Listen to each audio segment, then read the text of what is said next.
Entah apa yang terjadi dengan mayat itu. Karena ketika dia kutemukan, dia sedang terbaring di tempat tidur dengan bibir berwarna biru dan cairan putih seperti pasta gigi keluar dari mulutnya. Mungkin terakhir kali hal yang dia lakukan adalah menggosok gigi, atau apakah dia dibunuh dengan pasta gigi? Aku belum pernah mendengar ada seseorang dibunuh dengan menggunakan pasta gigi. Aku mengamati mayat itu kembali dan berpikir, apa sebaiknya aku menelpon polisi atau aku kabur saja dan pura-pura tidak bekerja hari ini sebelum orang lain tahu. Aku memang hanya perawat wanita tua ini yang datang setiap hari untuk memberi makan, memberi obat, memeriksa gula darahnya, memeriksa tensi. Aku akan pulang sekitar jam 6 sore dan biasanya dia digantikan oleh anaknya yang baru pulang bekerja. Tapi hari ini aku tidak melihat siapa-siapa. Aku tidak melihat ada anaknya. Aku tidak melihat ada tanda-tanda bahwa anaknya akan pulang tadi malam. Apa yang harus aku lakukan sekarang? Situasi ini benar-benar membingungkan. Rasanya kakiku bagai terpaku di lantai. Ketika aku melihat ke arah lantai, aku menemukan ceceran kopi yang masih berbentuk biji. Kenapa banyak biji kopi di sini? Jauh sekali hubungan biji kopi dan pasta gigi. Mungkin aku bukan detektif yang keren. Mungkin pendidikanku yang hanya lulus SMP benar-benar membuatku tidak bisa menghubungkan dua benda ini. Apa yang harus aku lakukan sekarang? Aku tidak mungkin menyentuh mayat wanita ini, karena menurut film-film yang sempat aku tonton di televisi, polisi akan memeriksa semua sidik jari yang ada di tubuh perempuan ini.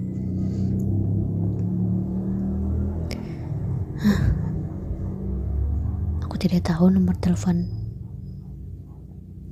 anak-anak ibu ini. Aku hanya dititipi dari jam 6 pagi sampai jam 6 sore tanpa pernah diberikan telepon darurat untuk dihubungin. Tugasku hanya melayani 12 jam apapun yang terjadi, kemudian pergi begitu saja tanpa aku pernah tahu apa yang terjadi di rumah ini pada malam hari, siapa yang datang, berapa anak-anak ibu ini. Aku tak pernah tahu. Aku hanya menjalankan tugasku dan aku menerima transferan lumayan setiap bulan untuk menyambung hidup.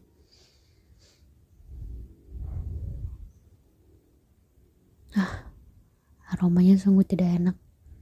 Pertanda bahwa tadi malam perempuan ini sepertinya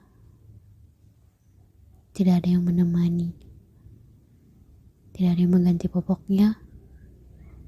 Dan mungkin tidak ada yang memberinya makan juga.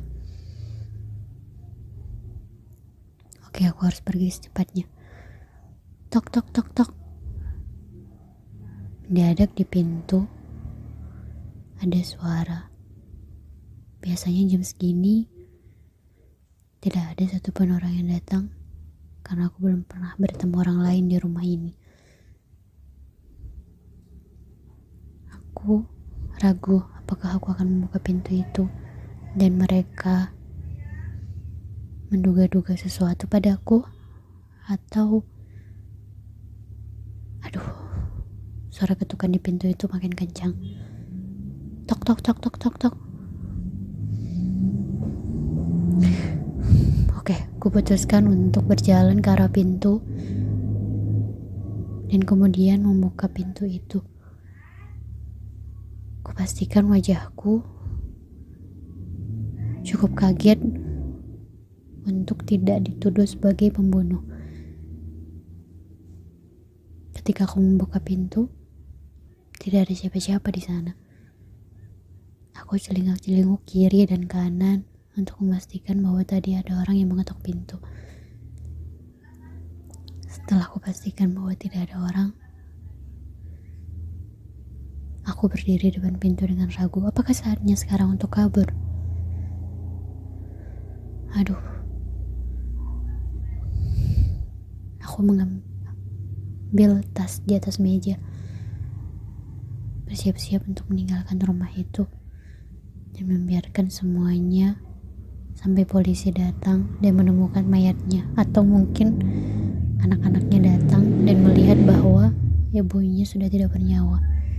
Tugasku kan hanya merawat semasa hidup, tidak berurusan sampai dia jadi mayat kan. Oke, aku harus pergi sekarang. Ketika aku berniat melangkah ke pintu, aku mendengar suara dari belakang.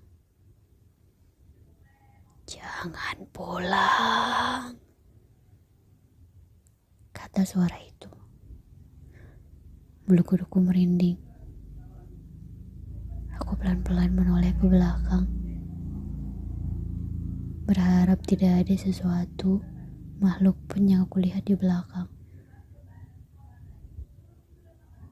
Aku kembali melangkahkan kaki ketika tidak menemukan siapapun ada di belakangku. Tapi suara itu kembali datang. "Jangan pulang." Aku cepat-cepat keluar dari pintu, membuka gerbang dan berlari ke arah jalan. Aku benar-benar tidak ingin kembali ke rumah itu, bersetan dengan apapun yang ada di rumah itu. Aku langsung memesan transportasi dengan buru-buru. Aduh, aku harus segera pulang. Aku harus segera keluar dari rumah tua ini, dari mayat perempuan itu sebelum dia ditemukan. Tapi seorang perempuan tampak berlari-lari ke arah rumah itu dan kemudian melirikku. Aku tidak pernah bertemu dengan perempuan itu. Mungkin salah satu anaknya. Aku tidak peduli. Aku harus secepatnya memesan transportasi untuk pulang. "Kamu Nila kan?"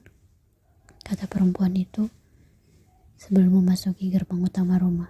Aku masih bisa mendengar suaranya dari tempatku berdiri. Aku melirik sebentar, kemudian mengangguk. Perempuan itu tidak jadi masuk dan kemudian mendekatiku. "Kamu yang jaga ibu saya kan?" Iya," aku berkata pendek, sambil berharap ojek yang kupesan cepat datang. "Kamu kemana? Bukannya di jam kerja kamu?" Iya, tapi saya sudah izin sama Mas Danu kalau saya hari ini harus cepat pulang. Dan katanya Mas Danu akan segera balik." "Oh gitu. Jadi sekarang ibu sendiri aja di rumah?" Iya. Tadi saya sudah bilang ibu Mas Danu dalam perjalanan karena saya ada urusan penting yang harus saya selesaikan." "Urusan apa kalau boleh tahu?" kata perempuan itu. Sejak kapan majikan-majikan ini peduli sama hidup saya?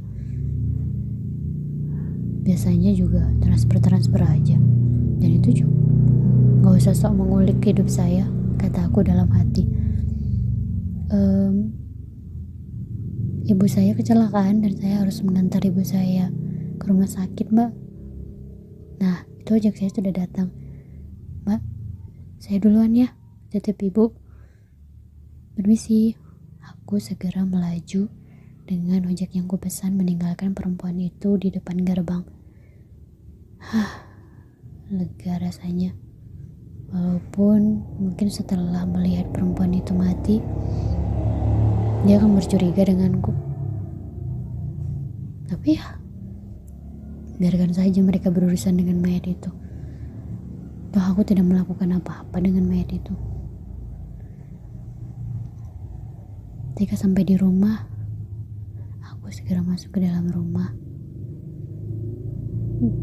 dan berharap bisa menenangkan diri dari kejadian barusan. Tapi alangkah kaget karena aku melihat ibu sedang bicara dengan seseorang di ruang tamu.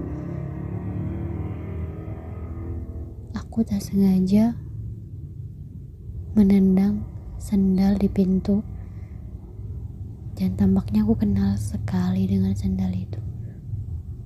Bu, ada tamu, kataku. Ibu dan perempuan tamu itu menoleh padaku. Astaga, nyonya tua itu, bukannya dia sudah mati pagi ini? Kenapa dia sekarang ada di rumahku? Sial.